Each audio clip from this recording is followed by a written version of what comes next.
live today. This is your host Malishri, co-founder of Ignited Minds Innoventures. This is a STEAM organization that is based in Delhi. We design, customize and conduct hands-on activities in schools pan-India and in Middle East. So we package activities for from grade 3 to grade 8, and our STEM trainers go to the school and conduct these activities in a very interactive manner, so making science learning more fun.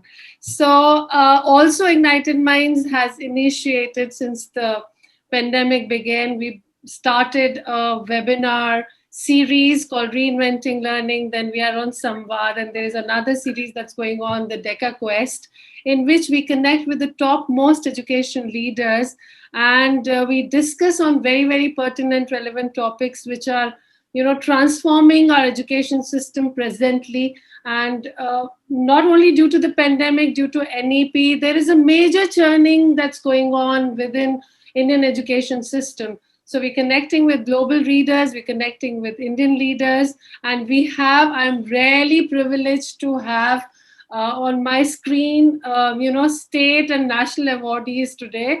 And sharing screen with them itself is an honor. Thank you so much for being there. Before I go on to the agenda of today's discussion, I would just like to introduce our panel, and which is Miss Richa Sharma ma'am, who is the principal of Raghav Global School in Noida. And she has been, I think more than 20 years, she has been associated in this field as an educator and as an administrator, very able administrator. She is basically from English background, ma'am. MA in English? Yes. So she's also CELTA qualified from University of Cambridge.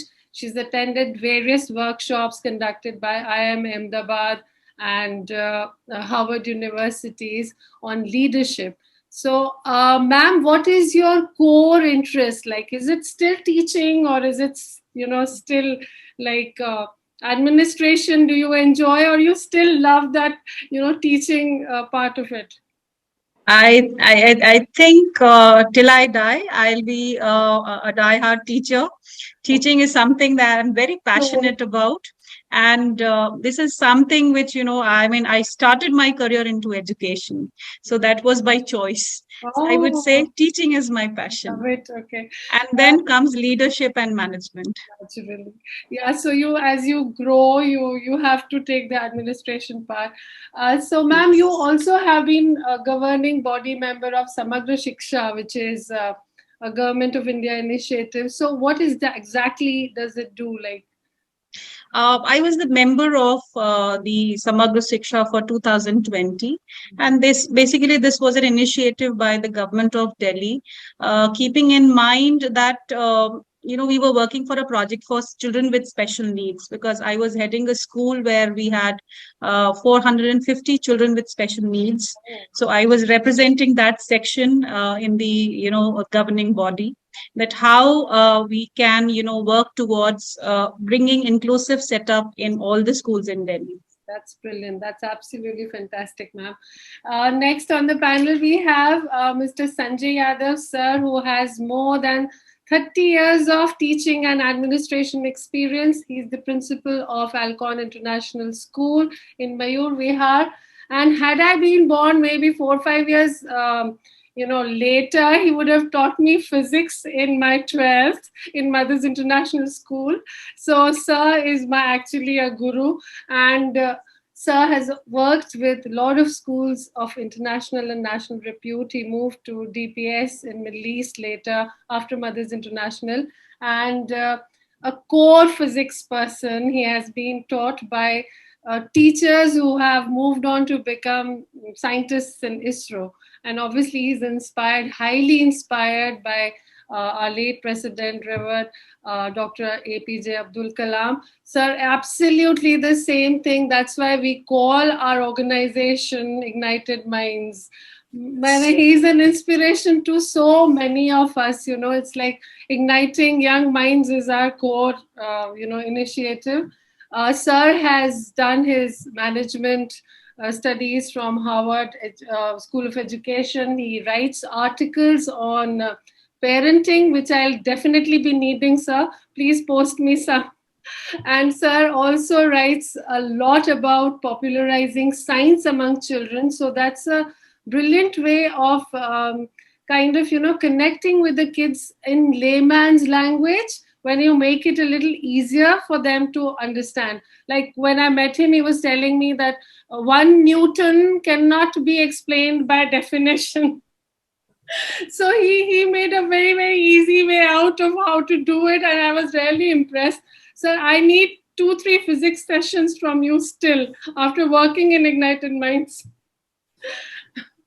So grateful you could join today.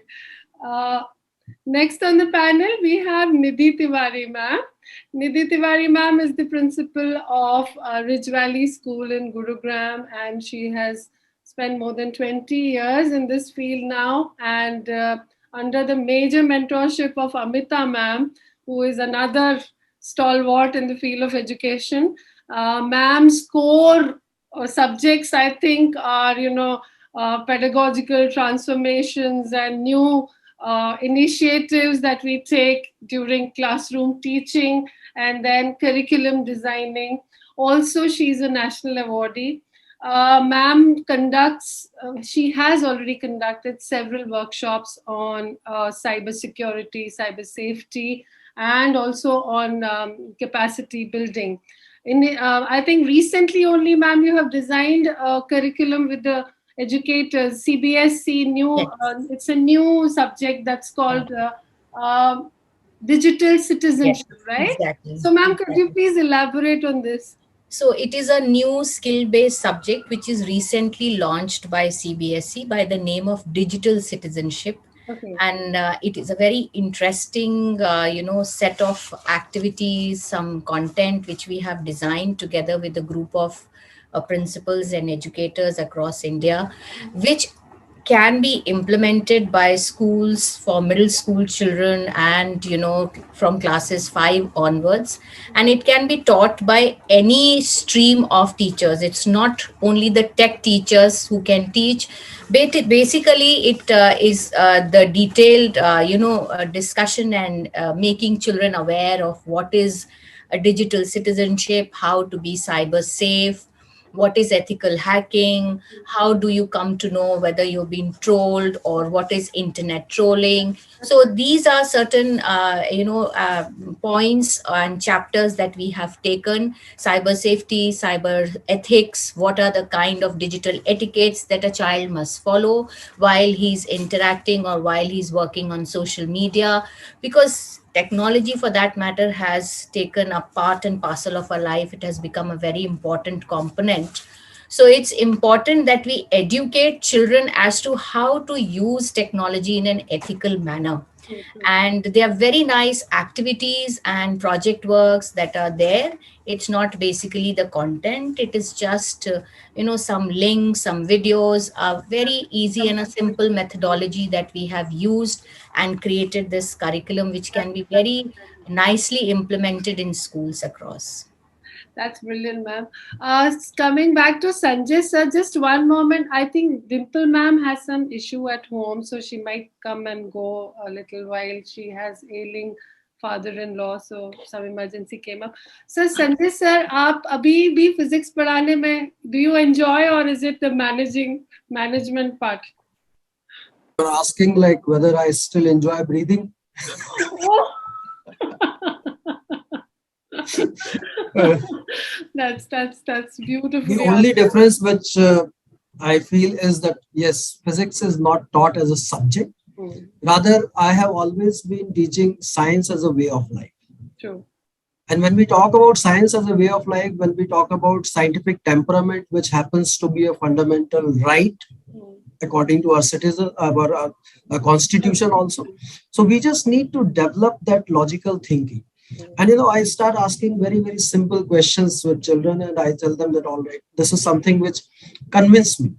I've read about it, I've heard about it, but I am not convinced. So why should I accept it?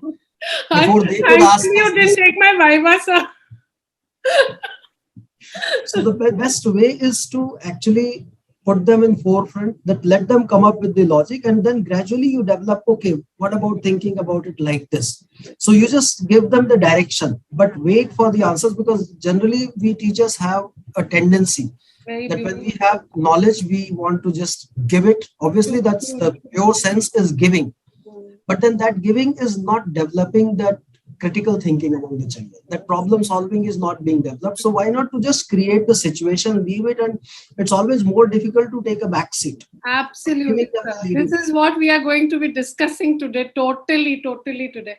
And now we have on panel who Miss Meenu Tomar ma'am, who is actually not associated with schools, but she is the founder of the Roots, foundation, which, and she herself is an experiential educator, trainer, a life coach, a parental coach, and a counselor. She has conducted several workshops on experiential learning and in India and abroad. She's in fact co-founded several NGOs also, like Disha India Education Foundation. And ma'am is why I really wanted her to join today, to get a different perspective of how parents should be, grooming self-learning aptitude among their children. So, ma'am, I'm going to be asking you a lot of questions that came from the parents to me. So, it's basically, Samvaad is a connect between educators, parents, and children. So we kind of connect like this.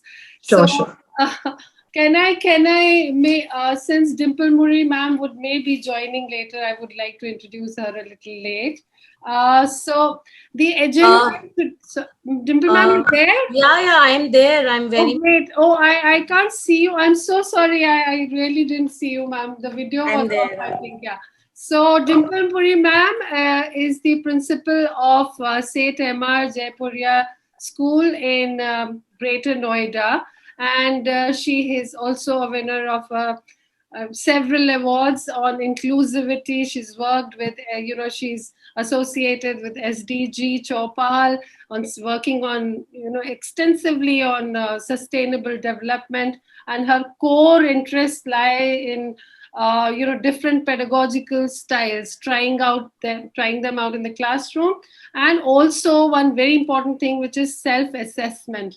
Ma'am also is a British Council School ambassador. And ma'am, what do you like to do in your free time, So, if you get any? yeah. I like to research the new teaching learning practices, Wow. the Wow. latest things, happening in the world. And I'm very fond of, exploring with alternate and differential assessments. Brilliant. That is the thing I like the most. So I'm going to be asking you a lot of questions on that, ma'am. Yeah, sure. So Dimple Puri ma'am has managed to join despite some problems at home. So I'm really grateful.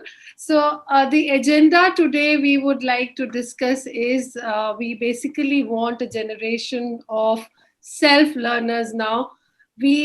The way we were taught was totally different, and now the way we have to teach is totally different.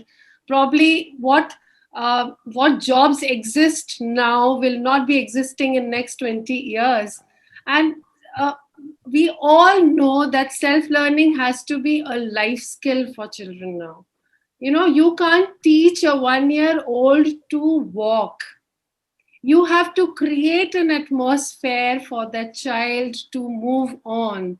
The child, we have to create spaces, we have to create support system, we have to encourage the child, motivate the child, and then only the child will learn to walk. We can't teach the child to walk. So humans have an, it's integral in us to self learn, but somehow the way we were taught, I think it was more of imposition, more of stress, and lack of, direction. The students would want something, but the parents and the teachers would want something else. So I think we need to nurture a generation of innovators and self-learners now. So I would be going on to Miss Richa Sharma, ma'am, to ask her Ma'am, why do you think it has become even more important, this, self-learning style of teaching, learning rather? Why is it important for the child? You see, you just, rightly stated just now that we are, grooming the human resource in our school, which would be out in the industry, I would say, after 25 years, if I add their higher education as well. And we do not know what jobs would be existing at that time. Uh, of course, it's a digital world, it's a world of technology, and information and technology is becoming obsolete. It's the pace is so fast. So the most important skill, I believe, now is learning to learn. Very important, and this is a reason that self learning plays very important role. It not only makes the child independent and comfortable. In fact, it makes the child it makes the child carve its own journey of life, towards its career, towards its life goals as well. A simple, example would be a self-directed learning. Now, why it is important? Because there are other life skills which are associated with it. Because when you are working on, self-learning, you try to explore your learning needs, what you want to learn. You set up your own learning objectives, and you start looking forward to solutions as well, right? You start looking for the information that you want to learn, explore. You become inquisitive. Now these are very, very important aspects of your learning. You are inquisitive, you want to learn more, you start building, you start exploring possible solutions to your own problem. Now the important thing here is that why it is important, because this is one of the important skill that would go on throughout your life. As we've seen during pandemic times that things change at such a fast pace that people were not at all ready to accept, especially the digital change. So what was an advantage for everyone, from student to parent to teachers, shifting from an offline class to a online class. So everybody was on the self learning mode, because we had to accept the situation. We had to accept that we are moving towards another era, I would say, that a blended form of learning that was happening. So very essential aspect that we have to inform, and we have to create certain situations for our students, or a learning environment where we guide our children that they need to build that skill to learn. That is what self learning is all about. A simple teaching strategy that generally we use in our day to day classroom is ask three before me, right? So it is that before coming to a teacher, you need to ask three people around you, find solutions on your own. So that's what a learning environment a teacher is creating. That do not come to your teacher first, explore, ask your buddy sitting next to you, work in groups. And if you see, there's a lot of we are emphasizing on collaborative projects. We are building communities of learners. Now communities of learners is all about what you want to learn. I have interest in geology, I have interest in physics, for example, or I have interest in robotics, and I want to explore. So we have formed a small community of learners, and I'm trying to build my own learning. So that's what is the importance, that what is your learning objective in life, what you want to learn. So there the times where you were completely dependent on the information which your teacher is going to fill your mind with, or your textbooks would give you, is over, I would say that, because the information is available on internet. It's the time that children can use these resources for self learning. And you see children working so well in the ATL labs or in computer labs, young children preparing their own applications. What a wonderful presentation. And How did they do? I explored it on internet. I learned how to code, and I've created something. So, troubleshooting, problem solving, and the fantastic, learning approach of design thinking. How I have to find solutions and how I have to again test it again and again. So success, failure is what exploring their own learning, their own knowledge, how to apply that knowledge is what self-learning is all about. So I think that's what the importance of self-learning is, that it prepares children for the world which we all have not seen at all, I would say that. Though as educators we are preparing the human resource for the next 5 to 10 years down the line. And as educators, of course, we are not there for the information only. We are there to build a learning environment where the skills are developed, where the conditions or the environment is such that the child himself starts building his own learning, starts developing his own learning. Beautifully said, ma'am. So basically, self learning will help them develop critical skills, all 21st century skills, basically. So that, I mean, we all are learners ourselves. I mean, we can't stop learning. We have to learn something, or the other, update ourselves, upskill ourselves. So, with Nidhi Tiwari, ma'am, I have a question, ma'am. Like, Richa, ma'am, has just mentioned that technology has, like kind of shocked us all in past 2-3 years, and what we've learned, maybe we would have learned in maybe 2 decades. We learned in 2 years, zooming and everything happening so fast. So you think technology obviously is a enabler in self learning. So how do you think it can help? It has So helped, here, obviously. Yeah. yeah, so here I would say that technology is a great enabler, and pandemic, thanks to pandemic, who has made us all digitally very, very literate. And teachers, if you look at the teachers in our classrooms now, they are so comfortable, and the kind of apps and tools that they are using for making their classrooms more interactive and lively is because they got these trainings, and they got to have these online classes. And more and more research was done as to how to make our classrooms more interactive, engaging, because the one-on-one connect was missing during this online COVID pandemic. So in a way, I mean, I fully say and totally agree that technology is a great enabler for self learning. Even children, if you see, they from a chalk to talk method, we have now adopted the pedagogies of research based learning, experiential learning, where we encourage them to do group work, projects, collaborative teaching methods we are encouraging in our classes. So it is all that is helping the children to explore more, build those 21st century skills, and come up with confidence and communication and showcasing their presentation. Well, I also say that it is, our lives are driven by technology. Zomato tells us what to eat, Google tells us where to go, shadi.com tells us who to marry.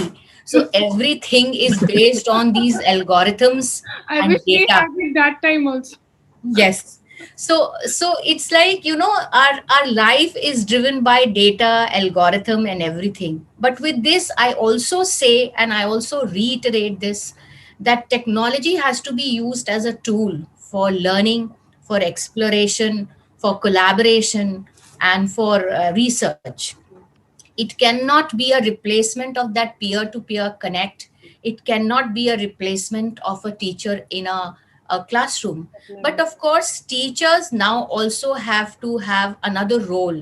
They are not teachers, they are more of co learners and facilitators, because we all are learning with the children, and children are much faster in grasping and moving ahead in technology. So as my co-panelist rightly said, that the kind of jobs are going to change drastically. I mean, a child who's in nursery now will be graduating after 14 years from school. We don't know what kind of education and what kind of learning we are giving to these children who will be graduating after 14 years.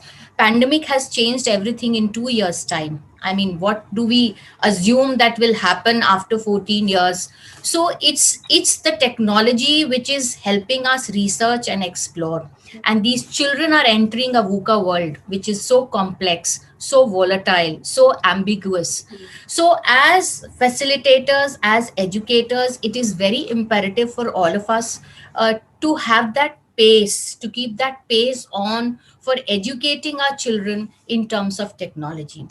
Also, on the other side, I feel that it's imperative and important that we tell our children to be very alert and aware while they are using technology for self learning, because internet is full of information. How to sift that information, instead of doing copy paste for your project, how to go through it, how to sift that information, and develop your own project, develop your own article. That is what the teachers have to teach, and that is where an educators come into being. So for that, the teachers also need proper guidance and training.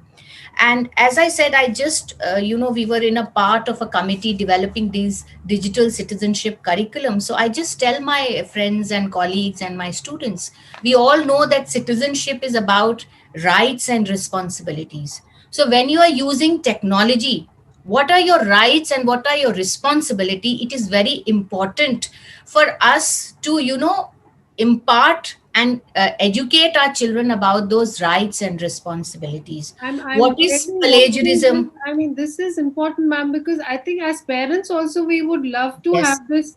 Not only the child, the yes. parent also has to be aware of all these things. Yes, exactly. Because children these days, as I said, are very fast in grasping or in using technology, and parents are not even aware as to what kind of Happening. apps, tools, and connects they have on social media.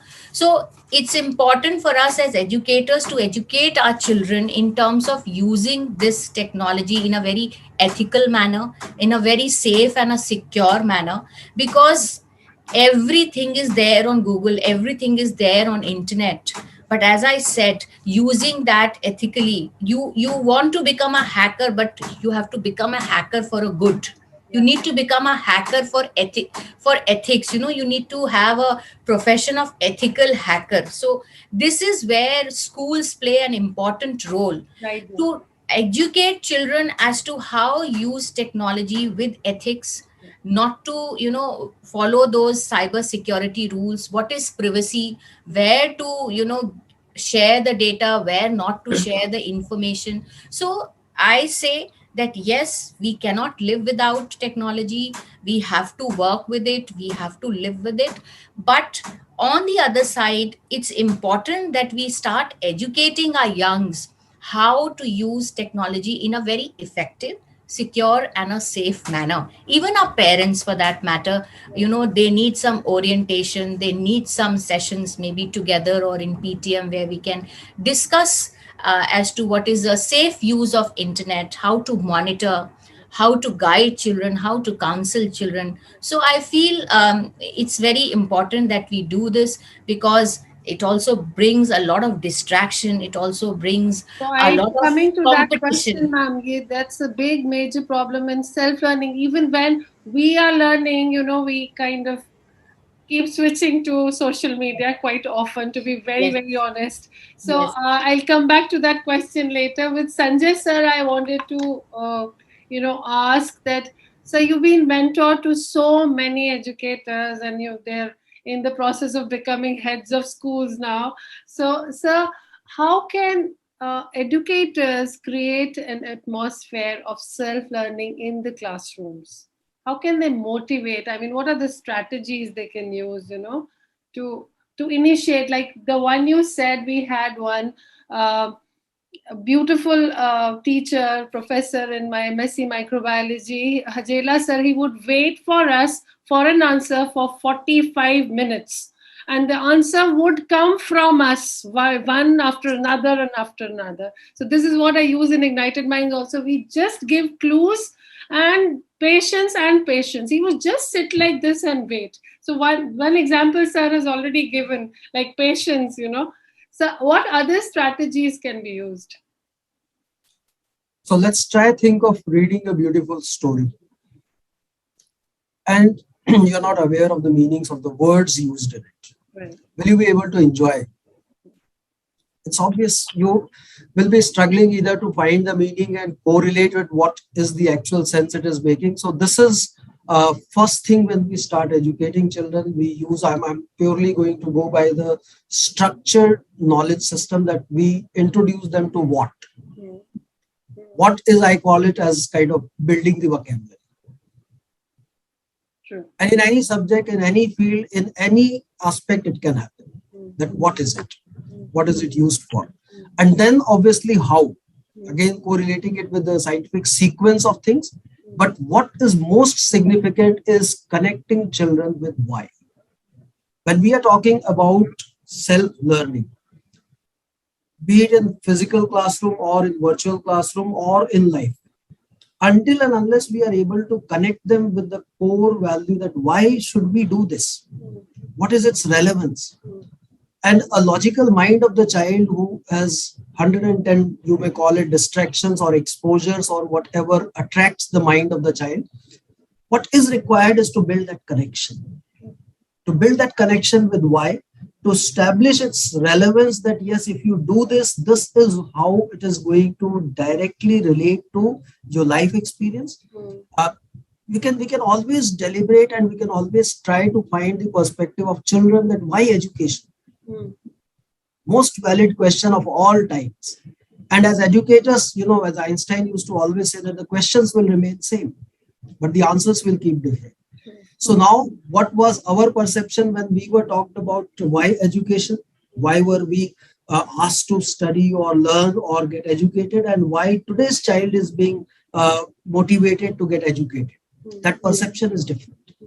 So if we think in those, and sometimes if we are not able to think, it's absolutely right. Let them think and let them give us their perspective that this is what they expect from the ecosystem. Right. And the moment we connect it with that, this is the biggest motivator for them that yes, here is a person who is talking in my language, who understands how I perceive things and who is able to connect. So I see some logic in it, and why not to listen to this person for a change? That's the simple correlation first we build. And then it is always, the learning happens when there is a non-challenging atmosphere. Because when self-directed learning, and especially after having this virtual schooling experience of 2 years, we've heard all stories of teachers, whether children would respond or not. And forget about children, I would say that when we connected among ourselves also, as Ms. Malshri was very rightly saying that how many times we ourselves would get distracted, and when will we remain glued to the discussion, and when will it be able to catch our attention? So that attention span varies from person to person, but it is the connect. The moment connect is established, you find that yes, this is something, and your mind, you feel excited, you feel ignited. I'm using the word ignited. Your mind is ignited, and you will want to contribute. You will find it difficult to stay quiet in that kind of a discussion. On the contrary, in a classroom, you keep provoking people that okay, come on, say something. That will not happen. And if the atmosphere is created in such a manner that you will have to rather say, okay, wait, now let your turn come and then you speak. So that's the kind of excitement which needs to be created. And that will come only when the child feels that yes, they are at the center stage and they are here to be heard. They are not here to listen to us. Right. So once we create that non-challenging atmosphere, we are, as you very rightly said, that we are facilitator. So how do we facilitate our children is by taking them to the threshold. And they are the ones who are going to take their journey. Let them explore, even if it is that 45 minutes or 45 days, it doesn't really matter. Can we think of talking to our children in a manner where they feel? I remember that one of the professors who used to give a question paper, he would tell the children that there's going to be not a single question which you have seen before in my question paper. And you are going to be only awarded on the way you approach the problem. Wow. And this was happening in a prestigious university in India itself, in a college.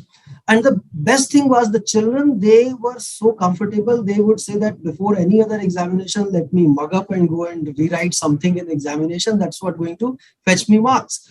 And when it came to this, okay, we can play light football, or we can go and watch a movie, or we can sleep comfortably. It's so open-minded, yeah. I don't have to mug up anything, because whatever I have absorbed, whatever my thinking abilities are there, we have not seen the problem. So there is no challenge that, yes, this is what needs to be referred to, this is what needs to be prepared. So it has so many correlations. I remember the biggest learning which we used to have were in the form of interactions with our elders. The way we have grown up as children, the elders would look at the way we react to different issues under discussion. What was our awareness level? What was our perspective? And then they would bring in and they would direct us. It was again non-challenging, but it was very subtle direction that, yes, this is where you need to build yourself. The moment you will start building yourself, you will take the center stage. So it's the system. When we talk about system, yes, there are certain basic quotients which have to be built, which I call the vocabulary or the what. That is the knowledge which has to be given, because everybody may not have that. And if you don't have that, you won't enjoy the journey. So first build that. And then why are we doing this is the connection that will take long time to build, and it's not necessary that the connection will build with everyone also. So somebody will find their relevance in one field, somebody will find their relevance in other thing, but wherever it strikes, you can understand those chords will strike and they'll create a beautiful symphony, and the learning is going to be a dream. No classroom will be able to take care of that. But give them space, give them that authority, give them that relevance, give them that non-challenging atmosphere, and they are the ones who will create that. So actually, when I was asking you this question, I was thinking you would give me 3-4 strategies and, very complicated jargon. But I'm amazed at the way you answered this question so beautifully. And I think this is what is missing, I don't know, probably it's because of the level of burden that is on teachers, but patience though, we have to finish our syllabus in the particular time. So I beg to differ here, Ms. Balsri. Yeah. Why do we say burden? Yeah. Why do we say this burden is required? And I'll give you one simple example which I start convincing my educators that, okay, earlier, whatever you were doing in those 7 to 8 hours of your physical space and schooling, were you able to achieve even more, or were you able to deliver even more in virtual space in 4 hours or less than 4 hours? Were you able to actually map and relevant? And then when you realize the importance of time, that yes, even the screen time is very important. Every minute is significant. So you have to structure every word you talk. You have to structure every action which takes place. And then there was a lot of onus which was on flipped learning. There was a lot of learning which was happening, the preconceived learning which was there. We didn't have to depend on that. We didn't have to spend time. So it's just that our lesson plans, our structure of learning has to happen not on the basis of learning outcome. And that is what everybody has now started realizing and talking, that let's keep competency at the center. Brilliant. That if this is the competency which has to be built, how can we bring in immersion from different ways? Sure. And that is what will evolve ultimately. Absolutely fantastic, sir. So moving, I'll be asking you another very pertinent question later. Meenu ma'am, I would like to get your views on, school is definitely, schools of this time, I really wish I was born during this time, with such educators and such leaders. We really want that, oh yeah, so much of fun, so much of, self-learning happening. But parents still have that mindset, including me at times, कि पढ़ना तो है ही, academics तो है ही, but sometimes when my child is doing knitting and learning it on YouTube, I said, oh, पढ़ाई तो नहीं हो रही है. But she's learning something on YouTube. That's important. She's self-learning. That's what I forget. And most parents do. Like, so what kind of atmosphere should be provided by the parents, the do's and the don'ts? I would like to know from you as a parental coach. Yeah, I think the first and the most important thing is, because we must be cognizant of the fact that we come from a different generation. You know, thank God we are changing with time. Change is the only constant. We are all educators here, or even the parents are keeping up. Let's assume they're keeping up with the changing times and technology. But what I would like to say is, do not give hope. It's a habit. Self-learning and creating us or nurturing an autonomous learner is a habit. It is not an instant pill. There is no lesson plan. There is no milkshake that the parent can make. There's no lesson plan for a teacher that she can just provide in one day, and suddenly there'll be a switch on and off that would create an autonomous learner. That said, for parents, I feel the most important and paramount thing is to keep the curiosity alive. And when I say that, I have no age bar. I'm not saying you need to keep the curiosity alive only for little children, because generally when I say the word curiosity, I've had this experience earlier, that people feel, you know, only young children or kindergarten children, or, you know, jada se jada till middle school. You know, after that, it's okay. It's no. I'm still a very curious person. And as long as you can have the curiosity alive, you are nurturing a learner. Okay. And with that, the most important thing is framing your questions. Question. Whether they are leading questions, whether they are inquiry-based questions, those are most important. The questions you will pose to your child. Because as we've already discussed, I think Mr. Yadav said that, you know, not to feel yourself as somebody who knows it all and jump into it. Like you said, you know, like a 1-year-old, we never taught him how to walk like that, okay, you're falling down now, forget it. I'll teach you. Just watch me. You know, we didn't teach like that. So let's not do that with studies either, or life either. You know, let's just question. Let them fall. Let them make mistakes. You know, encourage mistakes. Because with mistakes come the chain of decisions that the child has made, why he has made that mistake. So what you need to do as a parent is go back, sit down with the child, you know, and spend that time to go back step by step, so that you can take visualize the chain of decisions that the child took for that mistake. And that is how the child will be able to learn from it. Now, another thing that happens is, see, as a parent, we need to discuss the purpose also, along with what decisions a child took at every step. Why did you decide that? Why did you do that? Oh, that was it, what you were thinking. Okay, fine. Like this, you know, back and forth. And you have to be encouraging that it is first time or the second time or the third time. You know, you're this thing. Because what also happens with parents is, see, we also want to develop a holistic child. But please understand, first and foremost, we want to develop a confident child. We want to develop an empowered child. So you have to be very cognizant of the qualities that you want to imbibe in your child. True.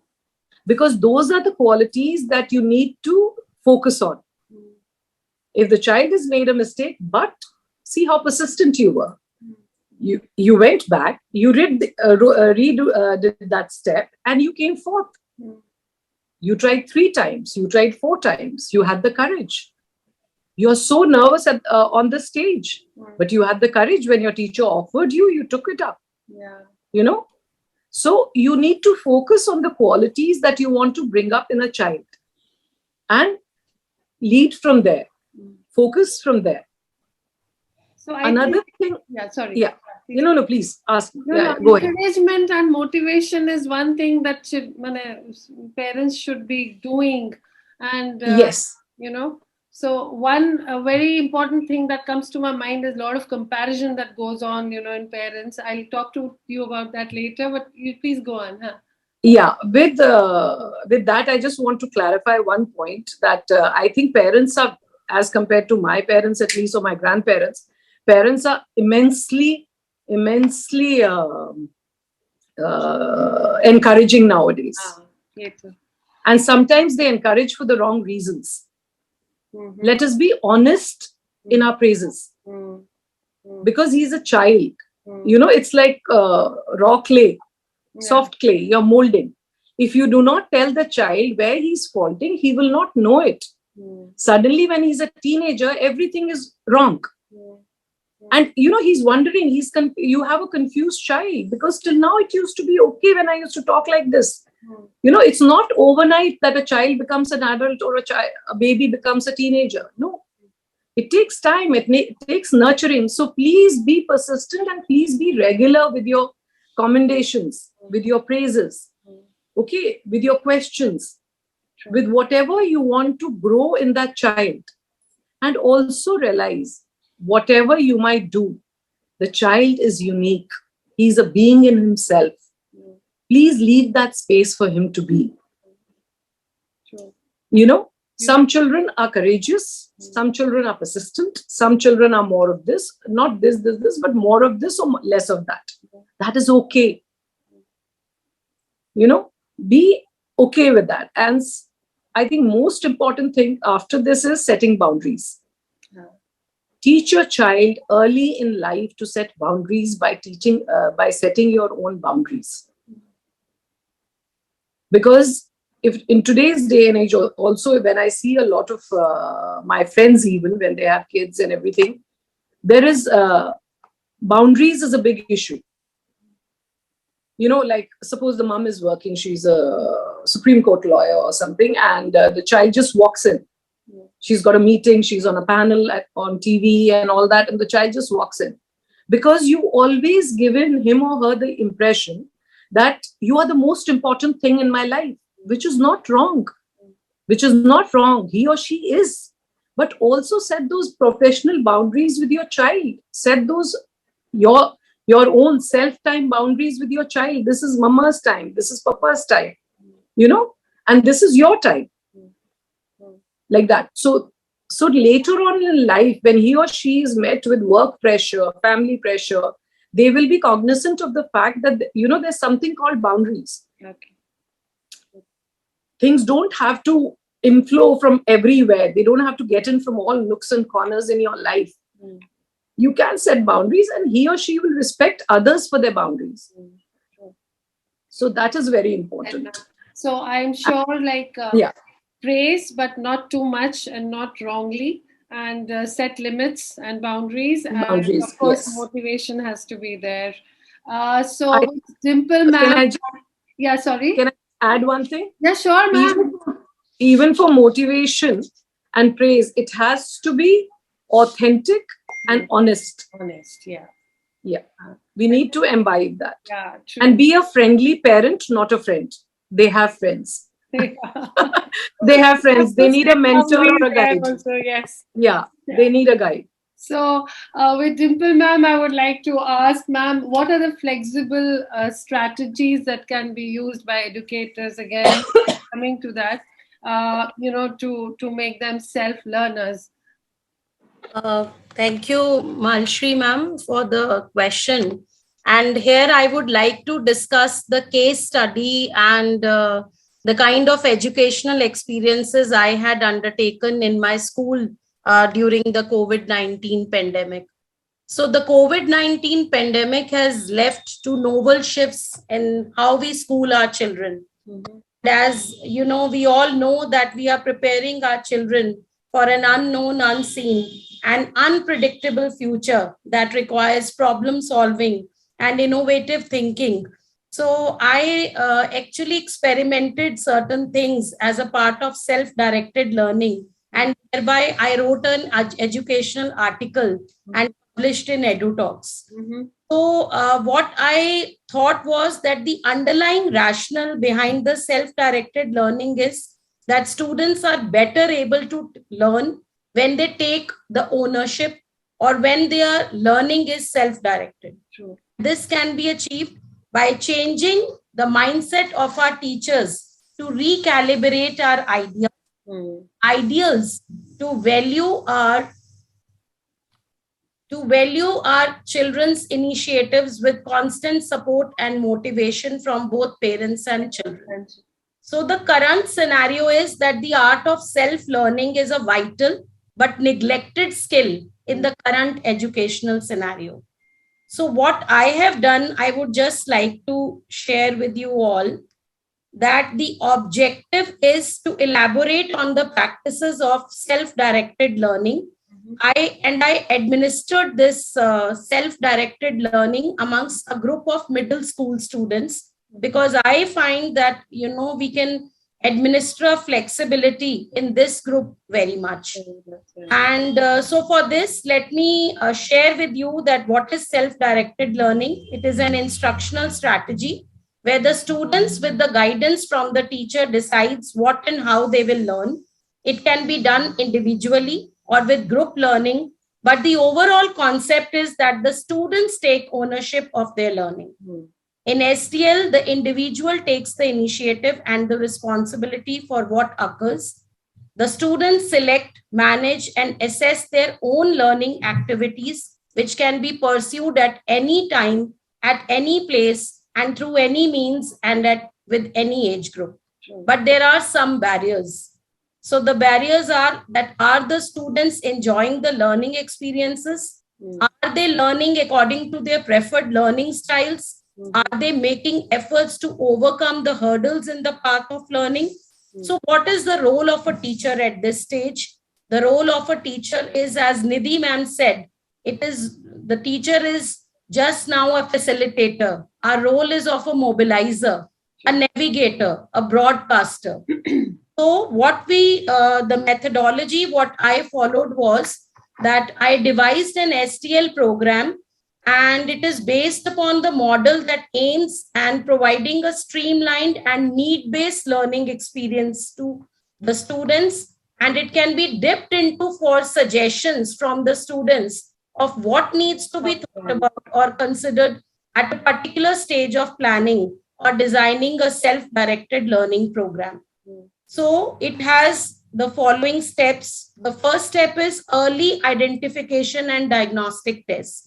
So before I reveal this, I would just like to share with the panelists that I utilize the online platforms, the EdTech tools into the STL program. So the early identification and diagnostic test was the first step, and it is essential that we have a good idea of the level at which each student is performing. So a series of diagnostic tests in different subjects were conducted in the beginning of the academic session to identify the competencies and learning achievements of the students. And this was done with the help of online platforms like Google Forms. Ma'am, I think we've lost you. Yeah, she got disconnected. Yeah, I think she'll have to.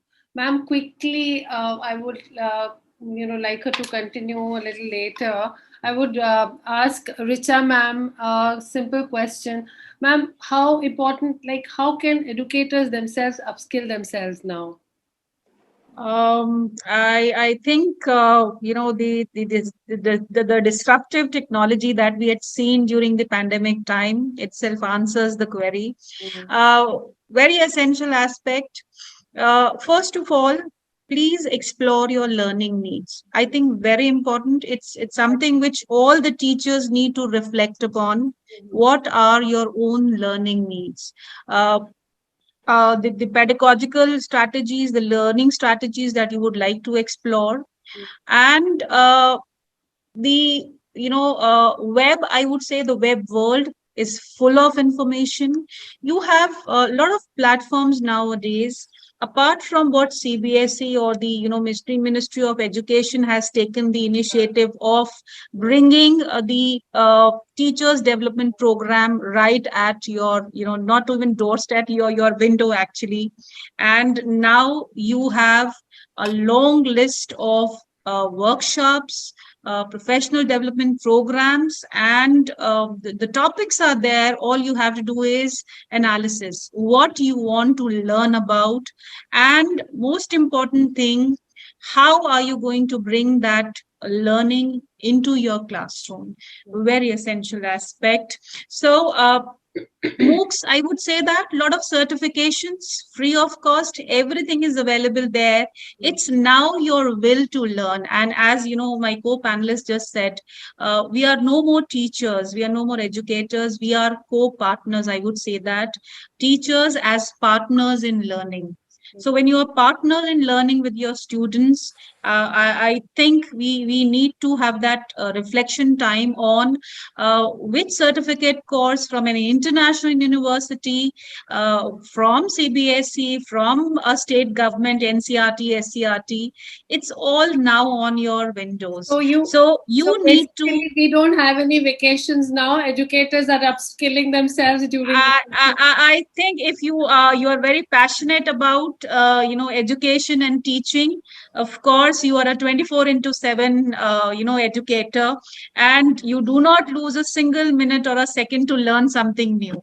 So if I reflect upon my learning, I think in past 2 years I've explored so much on internet during my Zoom meetings and a lot of webinars, and when we were in the offline mode, I think the leaders had a lot of limitations of not leaving the school and not meeting the other leaders and sharing of ideas. So I think that's what is happening, that technology has brought us together. As I said, learning, communities of learning. So we're learning, upskilling ourselves, and the CPDs that are being drafted in school now, it has made very, very simple and easy for teachers to have a stipulated time of teaching in the morning, and maybe 1 hour every day in the evening you can focus on upskilling yourself. So that's what I feel, that teachers have to now also focus on their self-directed learning. Yes. Malshri, Coming so back to there no, was no, a not a power problem, cut. ma'am, not a problem. So I just want to continue with what Sure, ma'am. you allow me. Yeah, please. So I was talking about the early diagnostic tests. So we did it with online platforms like Google Forms, Kahoot, Quizlet. Just to name a few, there were more edtech tools. And these online platforms, they provided essential data on student learning levels once the tests have been administered in the target group. Need for learning intervention and for a personalized learning treatment can also be based upon the child's previous achievements, teacher's feedback, and also self and peer assessment, which you were talking about. Class performances, the averages, the medians, modes should be taken into account to assign for each child the expected learning outcomes.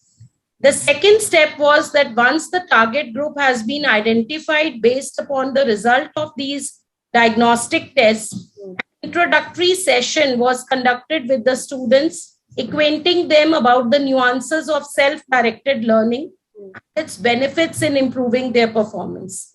And this session should focus more upon innovative self-exploratory activities which help the students to identify their strengths and weaknesses. And after the session, the students should be guided to prepare their personal development plan in consultation with the parents and the teachers. And this holds more relevance once we are talking about the board classes. So next step is, what is this PDP, the personal development plan? The students should be encouraged to prepare their PDPs on a weekly and fortnightly basis. The plan should focus upon their immediate goal, their learning objectives, resources, available books, notes, other study material, PPTs, videos they plan to use to achieve the goals, learning strategies they would like to adopt, collection of the evidences of their accomplishments along with the target date of completion of the task. And these plans will help them to achieve small targets, further motivating them to work towards their broader learning goals. And step 4 is self, peer, and teacher-driven assessment. After the attainment of the spelled out objectives laid in the PDP, the student's progress needs to be evaluated, and this can be done in 3 different ways. The first one being self-assessment, which is based upon the achievable and non-achievable targets that the students have set for themselves. This will lead to an introspection and a comprehensive detailing about the difficult topics they come across while preparing for the exams. The self-assessment can be done using platforms like OneNote, Google Forms, Kahoot, Quizlet. The second type of assessment is conducted in the form of peer assessment, which can be done in the form of reflections through Padlet, Flipgrid, where the students can view each other's responses and provide their feedback. And this kind of assessment not only builds a healthy competitive spirit, but also helps the students effectively understand what went wrong and why. So, So this should be a I think it's more of, like when they play Minecraft. yeah. When at home, they're at different levels. They're assessing themselves and then checking on कि वो उसने कितना किया है, उसने कितना Yes, किया. yes. So it's basically implementing game. If you explain it in a simpler manner, I think Yes. when they play video games, they're always assessing themselves. Oh, he's reached that level. I have to reach that level. So it's like a very formulated way in which you have Yeah, to do in everything. which, this is So the I think, basically the so case study what it's we just did. like that. We have to make it like a game for them. So okay, you finished one book, then you have to go to a higher level, just like you'd go in a video game. So I mean, you have to make it as interesting as that. So Yes. I think this is a brilliant planning thing, ma'am. And plus, it also, like we used to make before the exam, we used to make those timetables. कि अच्छा दो दिन में ये finish करना है, 3 दिन में ये finish करना है. So targets and everything are all set. So I think if you formulate it for some children, it is intrinsic. For some children, you have to guide them, like you just said. I mean, you Yeah. really have to have that planning sheet with them in front of them, and make them understand that this is your weakness and this is your strength. So that's a brilliant one, ma'am. I'm really impressed, and this is really great. So quickly, ma'am, Richa Sharma, ma'am, I've already asked you that how we've discussed on how educators can upskill themselves. Nidhi, ma'am, we have to get a very, very short reply on how to keep children away from distractions. And us also. During self learning, I mean, that's the biggest thing. Right here there is some a video going on which is very important for us, and there the Facebook pings and we are there. So I mean, if we can't resist, children would not. So how do you do that? I say that distractions are easy to come but difficult to overcome. So as adults, it's very important to keep our children have their focus and concentration in place, and keep on guiding our children from time to time as to how and what is a good or a bad screen time, how much time should they spend online, and in what to what an extent they should spend online. Plus, distractions are not only from the information that they have on internet. Distractions are also from the peers. Distractions are also from the social media majorly, which they are hooked to, and the number of likes that they have got, the kind of image that they have uploaded, how are they being liked, how are they being projected. So the fake identities that children get to create, and how they get involved, and So that's I how. think constant counseling is the Yes, only thing that can be done. No other yes, way. I think no it's other way. So and as also setting an educators, example ourselves, yeah, which is yes. So very. I feel that the literacies that we need to teach in our classrooms are more of emotional literacy and digital literacy, as to how to deal with the digital media, how to deal with social media, how to be on your own and not to be false and fake, how to rely, what to rely. This is the kind of literacy that we need to teach.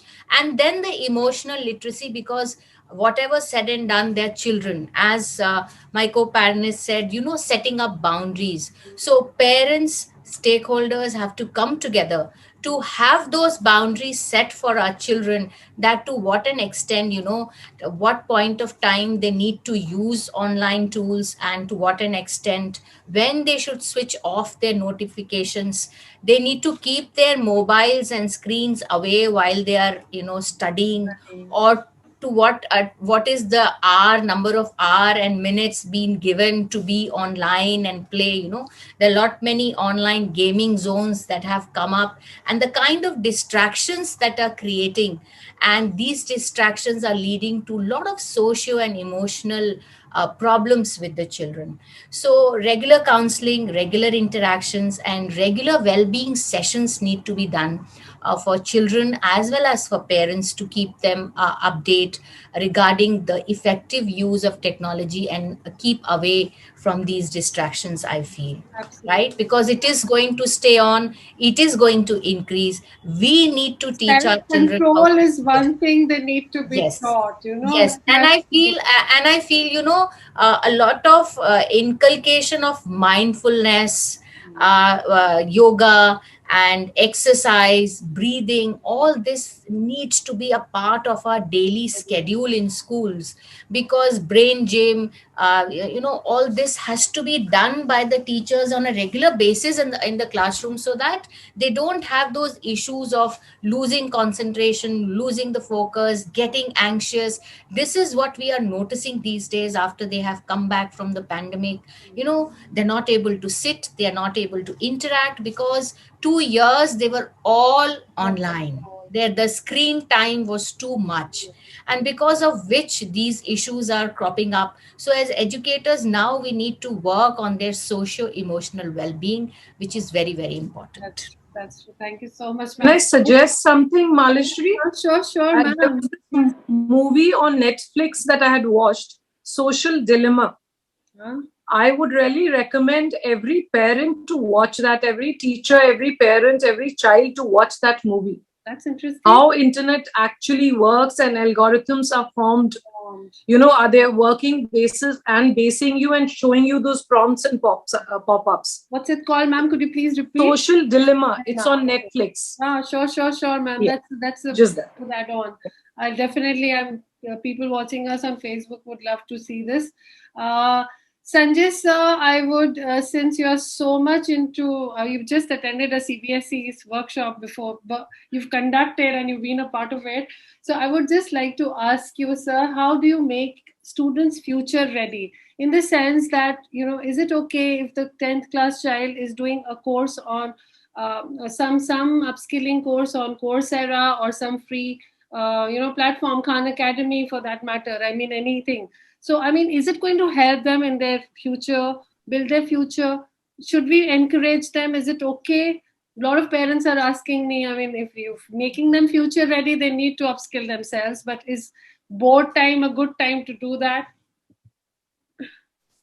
Fine. Yes, as everybody has mentioned, and we all emphasize and we share it with everybody, that we are living in exciting time. And this was the thought which came from you, wish I was a student in this time.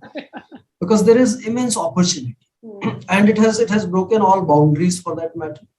So child can learning earlier also was happening anytime, anywhere. But now that the kind of empowerment which has come, the way the systems have started supporting, if you remember first month when online learning had just started, even we as teachers were amazed to look at how many open online sources were available for learning. And in fact, it became a choice of plenty. And from that, we had to choose and we had to tell the child that this is what you need to use. So this is what is the scenario. And starting from March 2020, today the numbers have become multiple. So when there is choice of plenty, at times it becomes a distraction also. It does not give you the direction where to move forward. So the role of educator is to basically be it a parent or a child, to direct them, to guide them. And again, that is something which will not be a one formula that fits all. But you can say that, okay, this is where your interest is. So these are certain resources where you look into it and you try to build on that. And when I say that a software version, I give this example very often to children. That, okay, software version 1.0 has come, very user-friendly, everybody is happy using it, but there is one person who will say that, wish it was able to do this also. It's not able to deliver this, and that is what will lead to 2.0. And then there will be something, they will still not be happy, and some people will create their own version also. So it's just that gradual exposure is very, very essential, which has to be directed. Because when we are talking about focused learning, when we are talking about directed learning, and we want to cut out the distractions, so we ourselves have to research. We ourselves have to find validity And also as a school or as an educator, every platform which is available, we cannot push it or we cannot leave it open to the children. And we can always have a dialogue with parents and students and tell them that, all right, if this is something which you want to learn, this is something which you want to do, let's discuss, let us deliberate. From my experience, I found I explored it, and I will be able to talk with conviction only when I explore it myself. So it becomes responsibility that, yes, first you step into the shoes and you realize the relevance of it, and then you bring it to their learning. That is what will happen. And as Nidhima was also talking about, so I want to bring this very significant point that tomorrow, or beginning from now also, the children, they are going to live life which is going to be more in hybrid space, or I would say more in digital space. So at that point of time, when we talk about relevance of life, when we talk about that how happiness quotient will affect, or how will you be able to negotiate with all kinds of challenges, we just use a term that, imagine one digital footprint of yours is there to wipe out everything what you have done so far. Think of that disaster which is going to create. So that digital safety, that space safety, which is very, very essential, and it is much more vulnerable space. So this will be also a part of skilling. This will also be, because there will be so many things. Today you get a message which talks about you can do this online work and you can earn this kind of money, or this is how you can be empowered. And this is, so it's very luring, it's very distracting. And where will it lead to? So that kind of learning is essential, that how will you be able to scrutinize? How will you be able to filter down? Your filters have to be very alert and very right, and then you build on them. But when it comes to building the skills of life, it's a different game altogether. So between our life and the life of our children, guide them if they're not doing the proper course or not using the proper platform. We have to be very, very alert on this. So, really, really well said. And Meenu ma'am, last question that I need to ask. Richa ma'am, I know we are really running a long webinar. It is a little unusual, but the discussion just went on. I'll take you 2 minutes. Meenu ma'am, I would just like to put in some words on freedom of teaching that should be provided by the management to the educators. A little brief.